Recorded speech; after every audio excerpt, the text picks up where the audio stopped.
Estamos iniciando a segunda aula do módulo 1.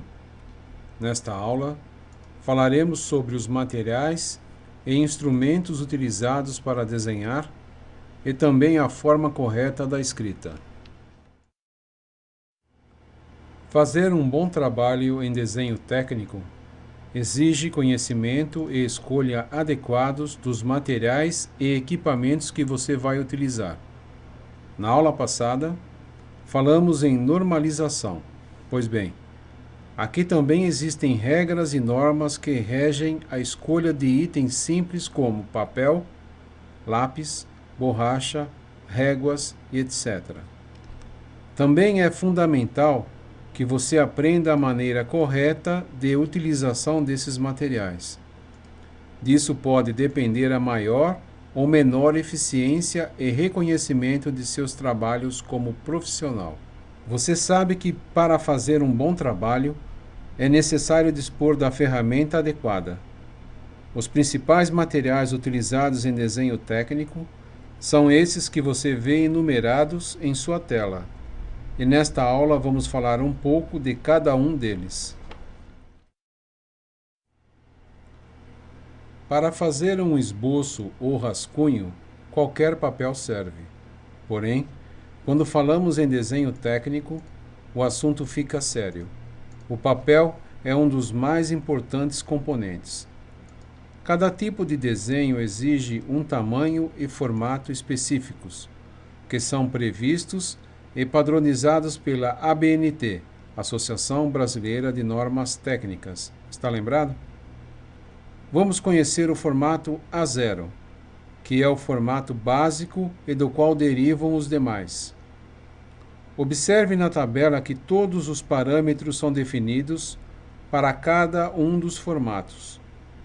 No formato A0, suas dimensões são 841 por 1189 milímetros.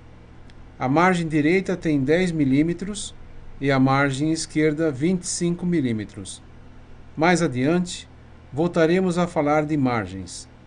Por enquanto, vamos dizer que margem é o espaço entre a borda do papel e o início do desenho. Do formato A0 derivam os demais. Se você dividir o papel A0 ao meio, terá dois formatos A1, que se fossem divididos dariam 2A2, que correspondem a 2A3 e, por fim, divididos são 2A4. Percebeu? Observe, nesta tela, como se limita o espaço disponível nos formatos A3 e A4, através da marcação das margens. Quando você arquivar ou transportar um trabalho qualquer, a documentação, pasta ou equivalente deverá ser reduzida ao tamanho A4. Logo, se o formato do papel que você usou para o desenho for maior que A4, será necessário que o dobramento seja feito. Esse dobramento começa a partir do lado D, direito, em dobras verticais de 185 milímetros. A parte A é dobrada ao meio. Imagine que, quando você fizer o dobramento, esteja fazendo uma sanfona. É por isso que a legenda sempre irá aparecer na parte frontal. Agora, veja se você entendeu. Qualquer que seja o formato de seu desenho, o formato final deverá ficar em tamanho A4. O lápis é um instrumento de desenho para traçar e tem características especiais. Não pode ser confundido com o lápis usado para fazer anotações costumeiras. Os lápis são classificados em macios, médios e duros, conforme a dureza dos grafites. Eles são denominados por letras ou por numerais e letras. Por exemplo, nos macios, a letra B corresponde a black ou brand. O H dos demais quer dizer hard. ou rígido em inglês. Entre o H e o HB existe o tipo F, assim chamado por ser a variedade que melhor retém uma ponta fina. F é a inicial de fine, como em fine point, ponta fina. A ponta do lápis deve ter entre 4 e 7 milímetros de grafite descoberta e 18 milímetros de madeira em forma de cone. Você vai percebendo que, até nos detalhes mais simples, devem-se respeitar algumas normas. A régua é um instrumento de desenho que serve para medir o modelo e transportar as medidas obtidas para o papel. A unidade de medida utilizada em desenho técnico, em geral, é o milímetro. O milímetro é a 10ª parte do centímetro, que por sua vez é a 100ª parte do metro. Então, em vez de falarmos em 1 centímetro, diremos 10 milímetros. Agora, vamos falar dos instrumentos usados no desenho que nos ajudam a conseguir precisão no traçado. Entre eles, podemos citar a prancheta, uma mesa especial com um grande tampo liso, que pode ser ajustado em várias posições de inclinação.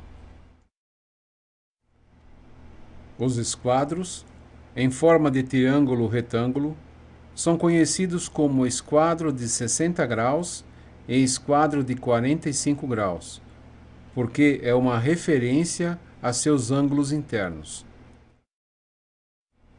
E, finalmente, o compasso, instrumento utilizado para traçar circunferências, arcos e também para transferir medidas.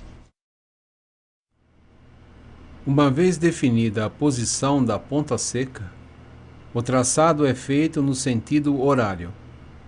O grafite deve ser sempre chanfrado do lado oposto da ponta seca, para termos uma maior precisão do traçado.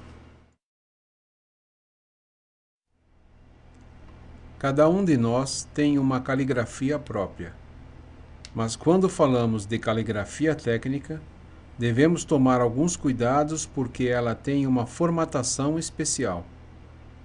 Com uma inclinação de 75 graus, tem que ser legível e seus caracteres, letras e algarismos são regidos pela norma NBR 5984/1980, DIN 16. Isso quer dizer que, até para escrever, você deve obedecer a um padrão pré-definido. Nesta tela, você pode ter uma ideia dos caracteres, letras maiúsculas e minúsculas, além de algarismos, que são utilizados em caligrafia técnica. Observe as proporções que devem ser utilizadas para a escrita técnica. Existem cadernos apropriados para treinar a caligrafia técnica. Ou você pode traçar as linhas em uma folha de papel e treinar sua caligrafia. Em sua apostila aparecem propostas de exercícios sobre caligrafia. Então, mãos à obra. Parabéns! Você concluiu com êxito esta aula. Não esqueça que a qualquer momento você pode retornar e rever algum conceito esquecido. Até a próxima aula.